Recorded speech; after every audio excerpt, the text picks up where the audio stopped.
तर मुख्यमंत्री माझी लाडकी बहीण योजनेच्या पात्र महिलांना आता 3,000 रुपये एकत्रितपणे येणार, ही गोष्ट जवळपास कन्फर्म दिसत आहे. कारण प्रसार माध्यमांवर, दैनिक वर्तमानपत्र असो, युट्यूब चॅनलवर असो किंवा अन्य सोशल मीडिया प्लॅटफॉर्मवर आता ह्या बातम्या स्पष्टपणे येत आहे. रक्षाबंधनाच्या निमित्ताने लाडक्या बहिणींना 2 हप्ते एकत्रित येणार असल्याचं आता सर्वीकडे बोलल्या जात आहे. आजच्या सुद्धा दैनिक वर्तमानपत्रातनी, मोठमोठ्या दैनिक वर्तमानपत्रातनी ही बातमी छापून आलेली आहे की लाडक्या बहिणींना 2 हप्ते एकत्रितपणे मिळणार. पण अशी माहिती सुद्धा समोर येत आहे की जवळपास या महिन्यात सुद्धा काही महिलांना अपात्र केलं जाऊ शकते. पात्र महिलांची आकडेवारी समोर आलेली आहे.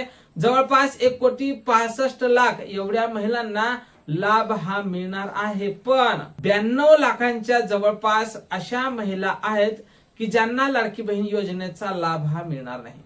म्हणजे रक्षाबंधनानिमित्त 3,000 रुपये तर येणार, पण 92 लाख लाडक्या बहिणींना हप्ता हा येणार नाही. तर ह्या महिला कोणत्या असतील आणि कोणत्या महिलांना पैसे येईल आणि कोणत्या महिला या लाभापासून आता वंचित राहील, तर या संदर्भातली माहिती आपण समोरच्या अगदी थोड्याशा व्हिडिओमध्ये समजून घेण्याचा प्रयत्न करणार आहोत. त्यापूर्वी तुम्ही जर नवीन असाल तर नक्कीच आपल्या व्हिडिओला लाईक करून चॅनलला सबस्क्राईब करा. नमस्कार, मी भाऊसाहेब गोडे स्वागत करतो तुमचं लाडकी बहीण योजनेच्या एका नवीन व्हिडिओमध्ये. तर लाडक्या बहिणींसाठी मोठी खुशखबर असणार आहे. जवळपास आता तुम्हाला 3,000 रुपये येण्याचं निश्चित झालेलं दिसत आहे. दैनिक वर्तमानपत्र असो, मोठमोठे युट्यूब चॅनल असो किंवा अन्य सोशल मीडियावर सुद्धा ह्याच बातम्या ट्रेंड करत आहे की लाडक्या बहिणींना रक्षाबंधनानिमित्त 2 हप्ते 3,000 रुपये एकत्रितपणे मिळणार.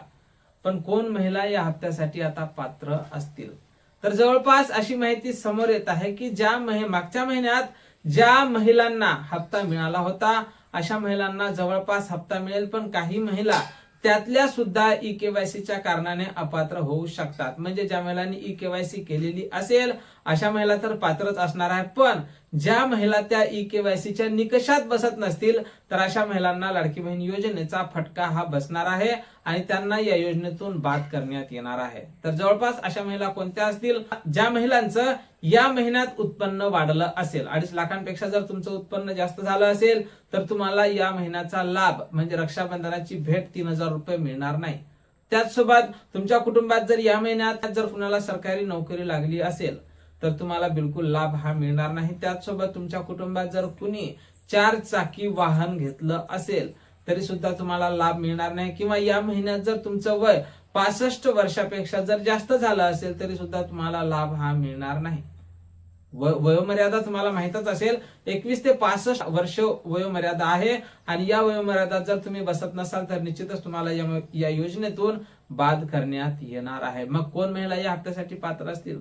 तर ज्या महिलांचं उत्पन्न 2.5 लाखांपेक्षा कमी असेल, तुम्हाला जर राज्य शासन किंवा केंद्र शासन कुठल्याही योजनेचा 1,500 रुपयांपेक्षा जास्त किंवा कमी योजनेचा जर लाभ मिळत नसेल तर तुम्हाला निश्चितच या योजनेचा लाभ हा मिळणार आहे. सोबतच तुमची केवायसी जर कंप्लीट असेल तर तुम्हाला या योजनेचा लाभ हा मिळणार आहे. त्यामुळे ज्या महिला खरोखरच आर्थिक दृष्ट्या मागासलेल्या असतील अशा महिलांना रक्षाबंधनाची भेट 3,000 रुपये लवकरच मिळणार आहे. सूत्रांकडून मिळालेल्या माहितीनुसार या हप्त्याचं वितरण आता सोमवारपासून होण्याची शक्यता आहे. आज शनिवार आहे, उद्या रविवार, निश्चितच या 2 दिवसात हप्ता वाटप होणार नाही, पण निश्चितच तुम्हाला सोमवारपासून या हप्त्याचं वितरण सुरू होण्याची शक्यता आहे.